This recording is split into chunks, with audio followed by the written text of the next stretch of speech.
우리 고백하겠습니다. 하나님 우리를 기뻐하십니다. 우리를 축복하십니다. 우리의 부족함과 우리의 연약함에도 불구하고 하나님 우리를 너무나 기뻐하시며 축복하심을 믿고 나아가는 모두가 되시기를 주님의 이름으로 축원합니다. 성경을 읽다 보면 예수님께서 이곳저곳을 다니시며 제자들을 부르고 계신 것을 볼 수가 있습니다. 정말 예수님을 믿고 따를 뿐만 아니라 주님과 함께 동역하며 주님과 함께 일할 제자들을 부르고 계신 것을 볼 수가 있어요. 우리도 마찬가지입니다. 교회라는 말의 뜻이 무엇입니까? 우리 따라하겠습니다. 부름받은 자들의 모임. 부름받은 자들의 모임. 이 부름받은 자들의 모임이 바로 교회예요. 그래서 우리가 이렇게 현장에 모이고 또 현장에서 함께 하실 수 없는 분들은 온라인으로 모여서 함께 하나님을 찬양하며 예배하는 거잖아요. 근데 하나님께서는 우리가 이렇게 모여서 부름받은 자들이 이렇게 함께 모여 주님의 부르심에 순종하여 예배를 드릴 뿐만 아니라 우리가 주님의 일에 동참하기를 원하십니다. 정말 주님의 부르심에 응답하여 주님께 쓰임받는 제자의 삶, 동역자의 삶을 살아가는 모두가 되시기를 주님의 이름으로 축원합니다. 우리 14절 말씀 같이 읽겠습니다. 또 지나가시다가 알프의 아들 레위가 세간에 앉아 있는 것을 보시고 그에게 이르시되 나를 따르라 하시니 일어나 따르리라. 오늘 말씀에도 보면 예수님이 제자를 부르십니다. 근데 어떤 사람을 부르고 계시죠? 뭐하는 사람을 부르고 계시죠? 세관에 앉아서 세금 걷는 사람을 부르세요. 당시에 이스라엘은 로마의 식민 통치 가운데 놓여져 있었습니다. 로마인을 대신해서 세금을 걷어다가 로마인들에게 나누어 주는 사람들이 세리였어요. 당시 세리는 민족의 반역자, 매국노로 사람들의 손가락질을 당했습니다. 또한 이 세리들이 로마가 정한 세금만 거두면 좋은데 로마가 10만 원 거두라고 하면 100만 원 거두고 100만 원 거두라고 하면 1000만 원 거둬서 나머지는 자신의 주머니에 넣었어요. 그래서 정말 저들은 매국노일 뿐만 아니라 도둑놈들이다. 정말 세상에 손가락질을 받는 주인들이 바로 세리들이었습니다. 그런데 예수님이 그 세리 중에 하나인 레위를 자신의 제자로 부르시고 계신 거예요. 예수님이 왜 이토록 손가락질 받는 죄인을 당신의 제자로, 주님의 제자로 부르고 계신 것일까요? 우리 17절 말씀 읽겠습니다. 예수께서 들으시고 그들에게 이르시되 건강한 자에게는 의사가 쓸데없고 병든 자에게라야 쓸데있느니라. 여기 보면 나는 의인을 부르러 온 것이 아니요 어떠한 사람을 부르러 왔다? 죄인을 부르러 오셨기 때문이에요. 지난 주일날 말씀드렸지만 하나님과 우리 사이에 우리의 죄로 말미암아 죄의 담이 가로막혀 있으면 우리가 하나님의 은혜를 사모해도 하나님의 은혜가 우리의 인생 가운데 임할 수 없고 정말 하나님의 은혜가 우리의 삶에 역사할 수 없음을 말씀드렸습니다. 정말 하나님과 우리 사이에 죄의 담이 우리의 지은 죄로 말미암아 만들어진 하나님과 우리 사이에 죄의 담이 무너질 때만이 예수님께서 십자가 위에서 찢기시고 피 흘리신 보배로운 피, 보혈의 피로 죄의 담이 무너질 때만이 우리가 하나님의 은혜의 보좌 앞에 나아가 정말 하나님의 충만한 은혜 가운데 거할 수 있음을 말씀드렸어요. 예수님께서 이 땅에 오신 이유는 죄인들을 불러서 예수 그리스도의 십자가의 붉은 피로 용서함 받고 다시금 하나님의 은혜를 누리게 하시고자 이 땅에 오신 거예요. 이 사실을 믿으십니까? 우리 따라하겠습니다. 우리는 예수님을 믿음으로 하나님의 은혜 아래에 있습니다. 사실 저는요 하루에도 2-3번씩 이 고백을 합니다. 하나님, 제가 또 쓰러지고 또 자빠지고 또 넘어졌습니다. 저의 연약함과 부족함에도 불구하고 제가 예수 그리스도를 믿음으로 말미암아 하나님의 은혜 아래 있게 하심을 감사드립니다. 고백할 때 다시금 하나님의 은혜가 제 삶에 회복되어지고 하나님의 놀라운 치유와 회복의 능력이 나타나는 것을 경험하게 됩니다. 여러분도 정말 아무리 깨어지고 망가진 상황 가운데 있다 할지라도 고백하며 나아가세요. 다시 한번 고백하겠습니다. 나의 죄인됨과 나의 부족함에도 불구하고 내가 예수님을 믿음으로 하나님의 은혜 아래에 있습니다. 이 사실을 고백하며 하나님의 은혜의 보좌 앞에 나아갈 때 하나님의 은혜의 능력 가운데 놀라운 치유와 회복의 삶이 우리에게 펼쳐지게 될 줄 믿습니다. 자, 그런데 16절 말씀 읽겠습니다. 16절. 바리새인의 서기관들이 예수께서 죄인 및 세리들과 함께 잡수시는 것을 보고 그의 제자들에게 이르되 어찌하여 세리 및 죄인들과 함께 먹는가? 이 바리새인들이 예수님께서 손가락질 받는 죄인인 세리들을 용납하시는 걸 보고 막 흥분하는 거예요. 막 광분하는 거예요. 이유가 뭐냐면 이 바리새인들이 어떠한 사람들입니까? 바리새인이라고 하는 말의 뜻은 구별되었다라는 뜻이에요. 특별히 거룩한 삶으로 구별된 사람들이 바리새인들이었어요. 그래서 정말 이 사람들이 하나님 앞에 열심과 충성이 넘쳤던 사람들이었습니다. 요즘으로 얘기하면 정말 구별된 삶을 살아가는 성도들 있잖아요. 정말 술, 담배도 안 하고 예배 가운데 성실하며 주님의 몸된 교회를 위해서 충성봉사 헌신하시는 교회 중직들, 아마 장로님들이나 믿음 좋은 권사님들이 바로 당시에 바리새인들이었어요. 이들은 뭘 기대했냐면 하나님의 아들이 오시면, 메시아가 오시면 죄인들을 심판하시고 의인인 자신들을 구원하시며 의인인 자신들과 함께 새로운 나라를 건국하실 것을 기대하고 있었어요.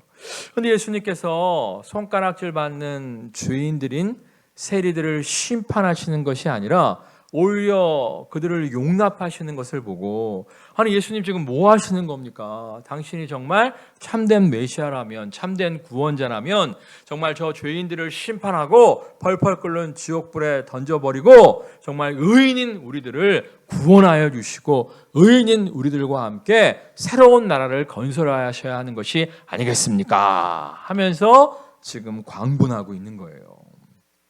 근데 이제 바리새인들의 착각이 있었어요. 그게 뭐냐면 자신들은 용서가 필요 없는 의인이라고 하는 착각이었어요. 그러니까 바리새인들이 손가락질 받는 죄인들과 스스로를 비교하면서 자신들은 의인이라고 생각했는데, 우리가 정말 손가락질 받는 죄인들에게 나를 비교하는 것이 아니라 무엇으로 우리를 비교해야 돼요? 하나님 말씀과 우리 스스로를 비교해 봐야 돼요.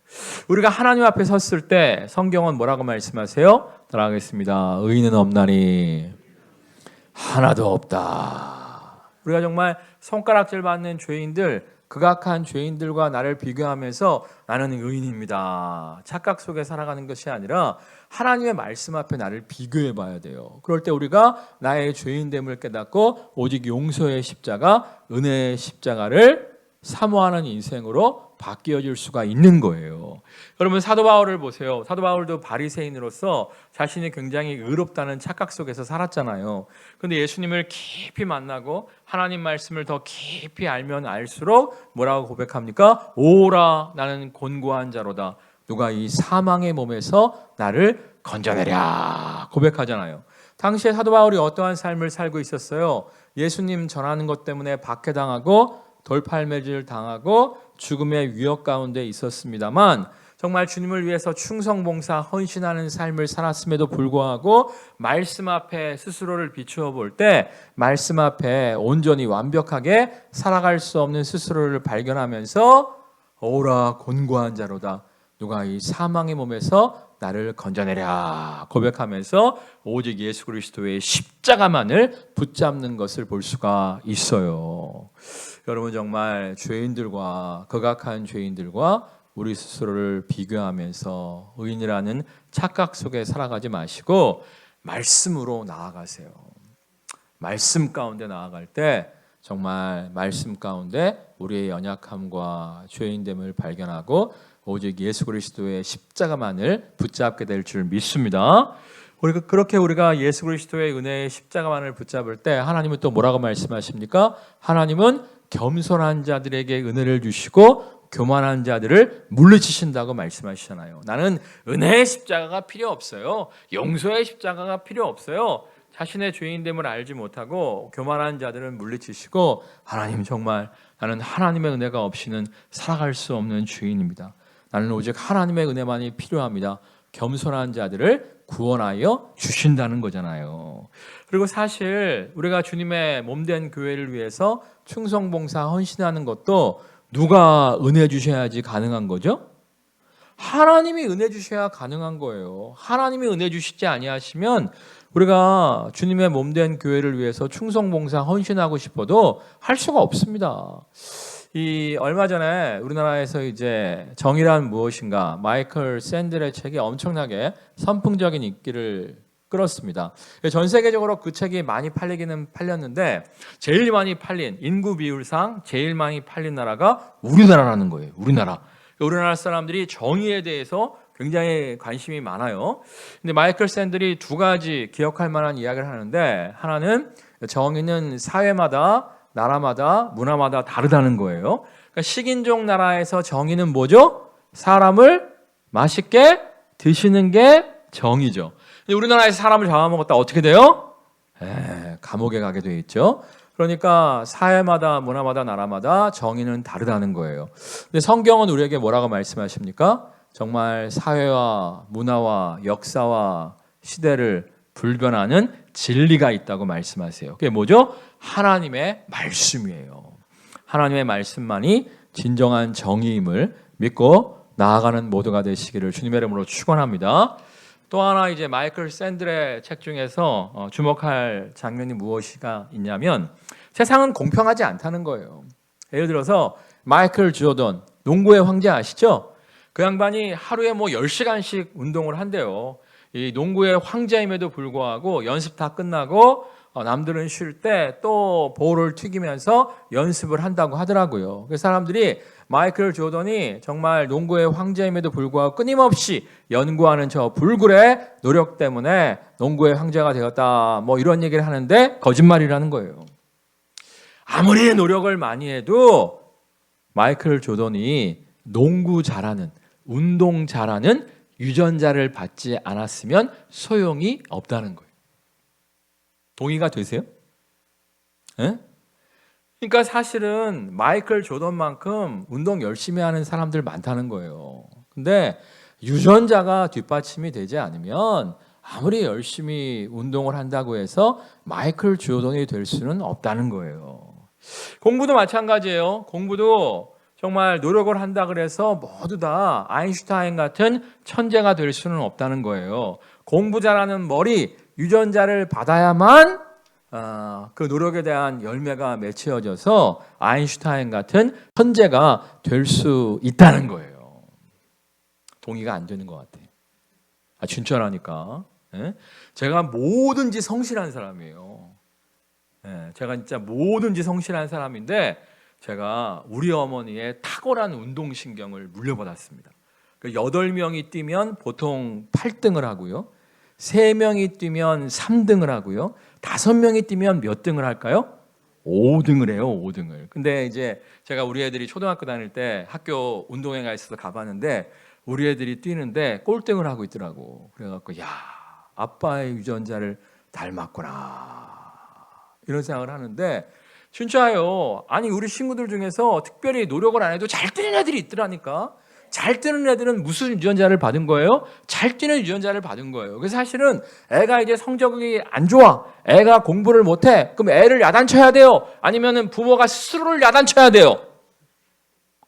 애가 엄마 미안해요. 이번에 성적이 떨어져서 죄송해요. 해야 돼요. 아니면 엄마가 미안해 그래야 돼요.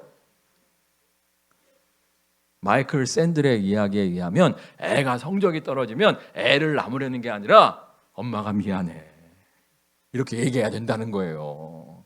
진짜예요. 나의 나된 것은 하나님의 은혜라고 우리가 남보다 뛰어난 것, 남보다 잘난 것 하나님의 은혜 주시지 아니하시면 가능한 게 아니에요. 그러니까 여러분들 정말 충성봉사 헌신한다고 할지라도 남들보다 조금 의롭게 산다고 할지라도 그게 다 누가 은혜 주셔야 가능한 거라고요? 하나님이 나를 자랑하는 것이 아니라 오직 겸손히 하나님의 은혜만을 사모할 때 더욱더 충만한 은혜 우리에게 허락하여 주실 줄 믿습니다. 근데 참 여러분 동의가 안 되네. 나는 사실은요 마이클 샌들의 이야기를 듣고 동의가 막 돼갖고 우리 애들이 성적이 떨어지니까 미안하더라고. 예? 근데 여러분은 동의를 못 하시네. 그게 강팍한 거예요. 여러분 좀 정직하시기를 주님의 이름으로 축원합니다. 어쨌거나 이건 딴 얘기고 또 성경에 보면 이런 말씀이 있어요. 따라하겠습니다. 남에게 대접을 받고자 하는 대로 너희도 남을 대접하라. 이것이 선지자요 율법이나. 얼마 전에 이제 종이신문 아침에 배달되는 종이신문을 봤는데 거기 논설위원 중에 한 명 예수 안 믿는 사람이에요. 자기는 예수 안 믿는데요. 예수 안 믿지만 성경을 한번 쫙 읽어봤는데 예수님을 안 믿으니까 뭐 성경의 기적들은 안 믿고 예수님의 부활 사건도 안 믿는 거죠. 근데 성경을 읽다가 정말 자신의 가슴에 다가오는 황금률이 있었다는 거야. 그게 뭐냐면 지금 제가 금방 말씀드린 거예요. 남에게 대접을 받고자 하는 대로 너희도 남을 대접하라. 이것이 선지자요 율법이니라. 정말 이 말씀에 의하면 우리가 하나님의 은혜가 필요한 존재잖아요. 아멘? 이것도 동의가 안 되시는 분 있어요? 하나님의 용서가 필요한 존재잖아요. 아멘? 그러니까 우리가 하나님의 용서와 하나님의 은혜가 필요한 존재라면 내가 정말 하나님의 은혜와 용서를 사모한다면 우리도 남에게 어떻게 해야 돼요? 내가 용서를 기대하는 만큼 남을 용서할 수 있어야 되는 거고 내가 하나님의 은혜를 기대하는 만큼 남에게 은혜를 베풀 줄 알아야만 한다는 거예요. 주기도문에도 보면 내가 누군가를 용서해 준 것처럼 나의 죄를 용서해 주세요 라고 기도하라고 주님께서 가르치고 계시잖아요. 자, 그런데 이게 쉬운 게 아니란 말이야. 예? 내가 정말 하나님의 용서가 필요한 죄인임을 인식한다면 내가 정말 하나님의 은혜만이 나를 살릴 수 있음을 인식한다면 내가 하나님의 은혜를 사모하는 것처럼 내가 하나님의 용서를 사모하는 것처럼 남들에게 은혜를 베풀고 남들을 용서할 줄 알아야 되는데 이게 쉬운 게 아니란 말이에요. 특별히 요한일서에 보면 뭐라고 말씀하세요? 사랑하지 아니하는 자는 하나님을 알지 못하나니 이는 하나님은 사랑이심이라 말씀하시잖아요. 그러니까 하나님을 진짜 배기로 아는 사람은 뭐 해야 된다? 사랑해야 된다는 거예요. 야, 제가 청년 시절 이 말씀을 처음 읽게 되었을 때 엄청난 중압감이 느껴지더라고요. 내가 정말 진짜 배기로 하나님을 만났다면, 내가 진짜 배기로 하나님을 안다면 내가 사랑해야 되는 거예요. 사랑하지 아니하는 자는 하나님을 알지 못하나니 이는 하나님은 사랑이심이라. 사랑을 해야만, 은혜를 베푸는 삶을 살아야만 내가 하나님의 사랑을 아는 자이고, 반대로 내가 용서할 줄 모르고 은혜 베풀 줄 모른다면 하나님의 사랑을 모르는 사람이 되는 거예요. 나름대로 굉장히 하나님의 사랑을 베풀기 위해서 힘쓰고 애쓰는데 이게 쉽지 않더라니까. 이게 의무와 책임과 무게로 다가오더라니까. 근데 어느 날 내가 깨달은 게 있어요. 기도하면서 말씀을 깊이 묵상하다가 내가 그 말씀의 방점을 잘못 찍었어요. 그 말씀의 키포인트를 잘못 이해했어요. 그러니까 사랑하지 아니하는 자는 하나님을 알지 못하니까 네가 정말 하나님을 안다면 열심히 사랑해야 된다. 사랑에 대한 의무와 책임의 방점이 있는 것이 아니라 사랑하지 아니하는 자는 하나님을 알지 못하나니 하나님을 아는 데 방점이 있는 거예요. 그러니까 내가 하나님을 깊이 안다면 하나님과의 깊은 교제 가운데 그분의 사랑과 은혜를 충만히 경험하여 그것을 알고 누리고 있다면 자연스럽게 뭐가 흘러간다는 거예요? 하나님의 사랑이, 하나님의 용서가 흘러간다는 거예요. 그러니까 우리가 의무감과 책임감으로 사랑하고 용서하려고 힘쓰고 애쓰는 것이 아니라 우리가 누군가가 용서가 안 되고 누군가가 사랑이 안 되어진다면 뭐에 힘쓰고 애써야 되는 거예요? 하나님과의 관계 회복에 힘쓰고 애써야 되는 거예요. 하나님을 깊이 알므로 말미암아 하나님의 은혜를 내가 깊이 경험하고 누리고 체험해 나아갈 때 나 같은 죄인 살리신 십자가의 은혜의 감격으로 말미암아 사랑이 흐르고 용서가 흐르는 것을 경험할 수가 있는 거예요. 아니, 모든 신앙생활이 다 그래요. 우리가 그 은혜에 대한 감격이 없다면 정말 주일날 교회 나오는 것도 의무와 책임이 되어지는 것이고요. 우리가 정말 은혜에 대한 감격이 있다면, 정말 하나님의 사랑에 대한 감격과 기쁨을 누리고 있다면 기쁘고 즐겁고 좋아서 나도 모르게 예배를 사모하고 주님의 몸된 교회를 위해서 충성봉사 헌신하는 스스로를 경험할 수가 있는 거예요. 그러면 여러분 중에서 예배가 의무감으로 느껴진다, 주님의 몸된 교회를 위한 충성봉사 헌신이 의무감과 책임감으로 느껴진다, 그러면 뭘 먼저 회복해야 된다고요? 하나님과의 관계, 하나님과의 관계를 회복함으로 말미암아 하나님의 은혜가, 하나님의 사랑이 우리 안에 흘러넘칠 때 기쁘고 즐겁고 좋아서 자동으로 오토매틱으로 충성봉사 헌신하며 사랑의 사도로 변화되어지는 스스로를 경험하게 될 줄 믿습니다. 그런데 이것도 사실은 힘들어요. 왜 힘드냐면, 얼마 전에 제가 이제 성경을 쭉 읽고 있는데 출애굽한 이스라엘 백성들이 배고픔 가운데 놓이게 돼요. 여러분, 출애굽한 이스라엘 백성이 남자만 몇 명이라고 성경에 기록되어 있죠? 남자만 60만 명이라고 기록되어 있죠. 이 오병이어 사건, 보리떡 5개와 물고기 2마리로 남자만 5천 명을 먹이신 사건이 있는데, 남자만 5천 명, 여자와 아이들까지 합치면 약 몇 명이라고 말씀드렸죠? 2만 명. 그러니까 남자만 이야기할 때 여자와 아이들 숫자까지 알고 싶으면 곱하기 4를 하면 돼요. 5 곱하기 4니까 2만 명이에요. 그러니까 출애굽한 이스라엘 백성이 60만 명이었대. 그러면 남자만 60만 명이었으니까 여자와 아이들의 수까지 다 알고 싶으면 몇을 곱하면 돼요? 그러면 얼마가 되죠? 240만 명. 240만 명이 광야길을 걸어가는데 식량이 다 떨어진 거야. 여기서 나올 때 싸갖고 왔던 도시락이 다 떨어진 거야. 굶주림 가운데 놓이게 된 거야. 그때 하나님이 어떻게 하십니까? 하늘에서 뭐가 막 내리게 하시잖아요. 그럴 때 이스라엘 백성이 딱 쳐다보면서 저게 뭐야? 라고 얘기했는데 그게 그 음식의 이름이 되죠. 뭐죠? 만나. 그러니까 만나의 뜻이 뭐예요? 따라가겠습니다. 이게 뭐야? 이게 만나예요, 만나. 이 만나를 처음 경험한 이스라엘 백성들이 뭐라고 얘기해요? 모양은 가시와 같고, 가시가 어떻게 생겼냐면, 여러분 잣 아시죠? 잣보다 좀 작아요. 잣보다 한 3분의 1 정도, 잣보다 많이 작아요. 잣보다 많이 작은 게 가시인데 모양은 가시와 같고 그 맛은 꿀 섞은 과자 맛이더라 라고 얘기해요. 꿀 섞은 과자면 뭘까요?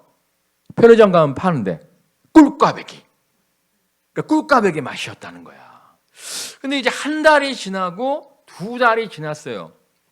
그때 이스라엘 백성들이 만나를 향해서 뭐라고 얘기하냐면, 모양은 가시와 같은데 모양은 똑같아요. 맛은 기름 섞은 과자 맛이더라. 느끼하다는 거야. 그러니까 처음에는 뭐라고 얘기했어요? 꿀꽈배기를 주셨다고, 꿀 섞은 과자 맛이라고 막 신나다가 2달 먹으니까, 한 2달 먹으니까 기름 섞은 과자 맛이로다, 느끼하다, 못 먹겠다, 하나님한테 원망하고 불평해요. 그러니까 우리가 이렇다니까. 정말 10년 전에 나 같은 죄인 살리신 십자가의 은혜의 감격을 누렸어요. 5년 전에 인생의 어려움과 시련이 있을 때 선한 목자 되신 주님의 인도하심과 보호하심과 공급하심을 누렸어요.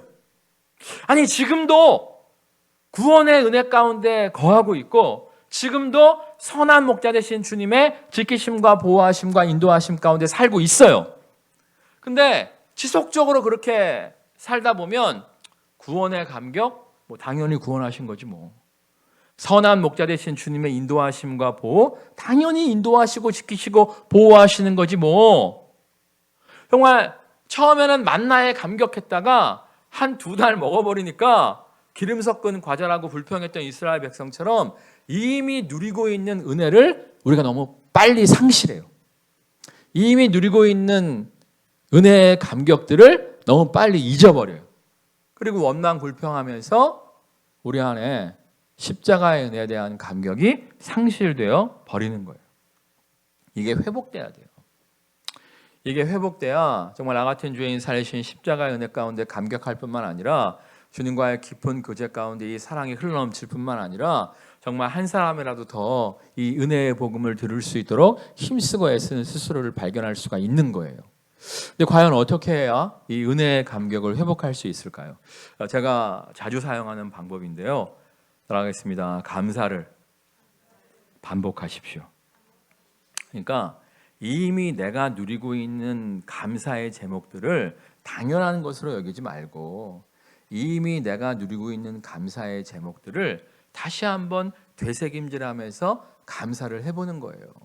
제가 예를 들면 저 같은 경우에 정말 예수님 잘 믿는 외할아버지 외할머니 만나서 예수님 믿게 하시니 감사를 드립니다.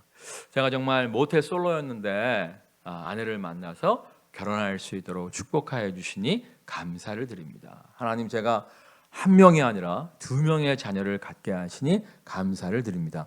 우리 애들 지금 하나는 대학 졸업했고 하나는 대학생이에요.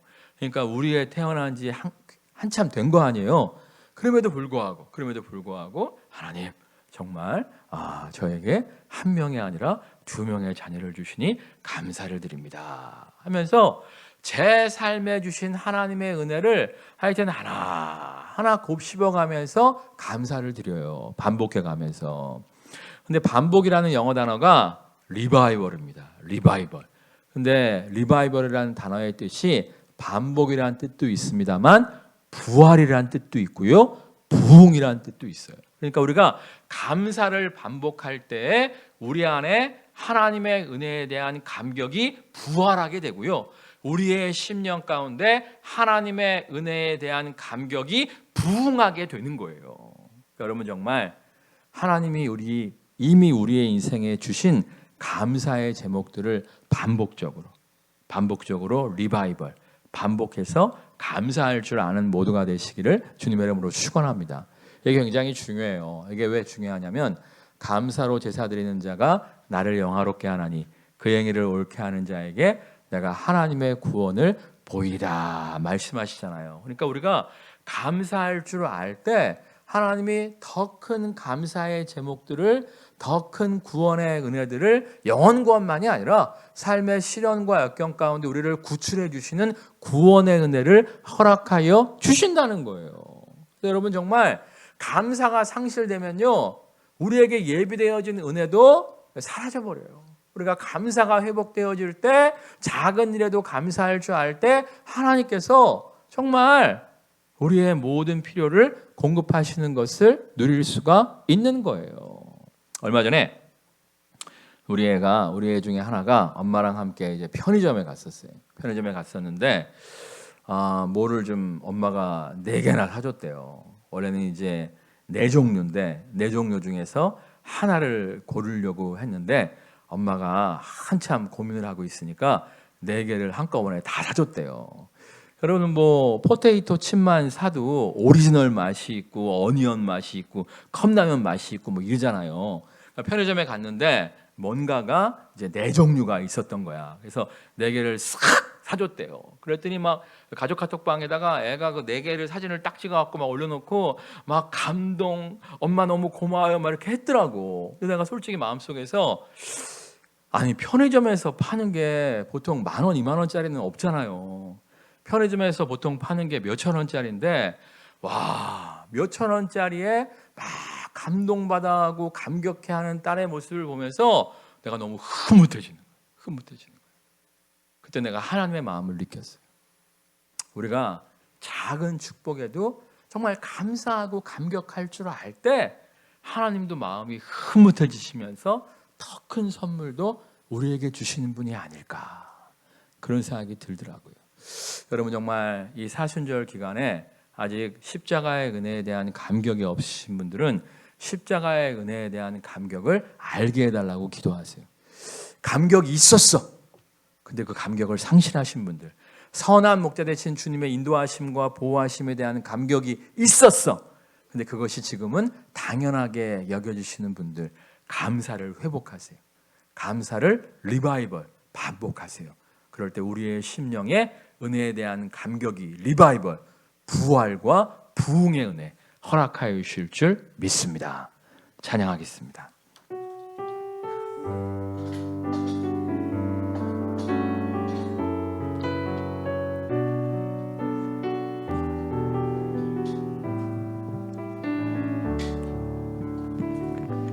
감사해요. 깨닫지 못했었는데 내가 얼마나 소중한 존재라는 걸 태초부터 지금까지 하나님의 사랑은 항상 날 향하고 있었다는 것 고마워요. 그 사랑을 가르쳐준 당신께 주께서 허락하신 당신께 그리스도의 사랑으로 더욱 섬기며 이제 나도 세상에 전하리라. 당신을 사랑받기 위해 그리고 그 사랑 전하기 위해 주께서 택하시고 이 땅에 심으셨네. 또 하나의 열매를 알아시며 당신은 사랑받기 위해 그리고 그 사랑 전하기 위해 주께서 택하시고 이 땅에 심으셨네. 또 하나의 열매를 알아시며 정말 주님의 부르심을 받은 세리가 정말 구원의 감격 가운데 자신의 친구들을 초청합니다. 자신의 친구들을 자신의 집에 초청하고 주님과 함께 교제하게 하며 그들에게도 예수 그리스도의 사랑의 복음을 듣게 하기 위해서 힘쓰고 애쓰는 것을 볼 수가 있습니다. 정말 우리의 삶 가운데 왜 전도의 열정이 사라졌습니까? 전도가 왜 의무와 책임으로 다가옵니까? 우리 안에 나 같은 죄인 살리신 십자가의 은혜에 대한 감격이 사라졌기 때문입니다. 선한 목자 되신 주님의 인도하심과 보호와 공급 가운데 살아가는 그 은혜의 감격이 사라졌기 때문입니다. 내 안에 정말 십자가의 은혜에 대한 감격이 살아있다면, 내 안에 정말 선한 목자 되신 주님의 감격이 살아있다면 이 좋은 주님을 전하고 싶어서 힘쓰고 애써 자원하는 스스로를 발견할 수 있을 것입니다. 정말 이 사순절 기간에 아직 나 같은 죄인 살리신 십자가의 은혜를 경험하지 못했다면 십자가의 감격을 누리게 하여 주옵소서. 이미 경험했는데 그 감격이 사라져 버리신 분들이 있다면, 선한 목자 되신 주님의 지키심과 보호하심과 인도하심의 감격이 사라져 버린 분들이 있다면 정말 감사함으로 내 안에 감격이 부활되게 하여 주옵소서. 이를 통하여 기쁘고 즐겁고 좋아서 자원하는 심령으로 나와 함께 하시는 구원의 은혜를 전파하는 사순절 되게 하여 주옵소서. 합심해서 기도하겠습니다. 할렐루야. 사랑하신 아버지 하나님, 주님 사순절 사순절 기간 동안에 나같은 죄인 살리신 십자가의 은혜를 그 감격을 누리며 나아가는 놀라운 기간 되게 하여 주시옵소서. 나를 향한 주님의 사랑, 나를 향한 그 하나님의 사랑, 우리가 깨닫고 그 감격을 누리는 시간 되게 하여 주시옵소서. 이미 주님을 만났지만 그 주님과의 첫사랑이 식어지고 주님에 대한 그 감사가 식어지고 있다면 다시 한번 우리가 주님에 대한 감사를 회복하는 이 기간 되게 하여 주시옵소서. 감사로 제사를 드리는 날 영화롭게 하다니 제가 영광을 보이는 말씀해 주십니다. 우리가 주님께 감사의 영광을 누릴 때 더 큰 감사의 제목들을 우리의 삶 가운데 허락하실 줄 믿습니다. 아버지, 십자가의 은혜를 감격을 회복함으로 말미암아 아버지 정말 아직 십자가의 은혜에 감격이 없는 분이 있다면 나 같은 죄인 살리신 십자가의 은혜의 감격을 체험하는 사순절 기간 되게 하여 주시옵소서. 이미 오래전에 십자가의 은혜를 경험했는데 정말 선한 목자 되신 주님의 인도하심과 지키심과 공급하심 가운데 살고 있음에도 불구하고 이제는 주님의 지키심과 보호하심이 당연스럽게 여겨지고 어떠한 감사도 감격도 상실해버린 영혼들이 있지 않습니까? 정말 이 사순절 기간에 감사가 회복되게 하여 주옵소서. 정말 지속적인 반복의 감사를 통해서 우리 안에 감격이 부활, 부흥, 리바이벌의 역사를 누리게 하여 주시옵소서. 정말 우리 안에 십자가의 은혜에 대한 감격이 회복됨으로 말미암아 의무와 책임의 신앙생활이 아니라 기쁘고 즐겁고 좋아서 주님의 몸된 교회를 위해서 충성하며 헌신하며 이 복음을 전파하는 모두가 되게 하여 주옵소서. 예수 그리스도의 이름으로 기도드립니다. 우리 고백하겠습니다. 십자가의 은혜를 회복합시다. 정말 십자가의 은혜를 회복함으로 말미암아 의무와 책임이 아니라 기쁘고 즐겁고 좋아서 주님을 전파하는 모두가 되시기를 주님의 이름으로 축원합니다.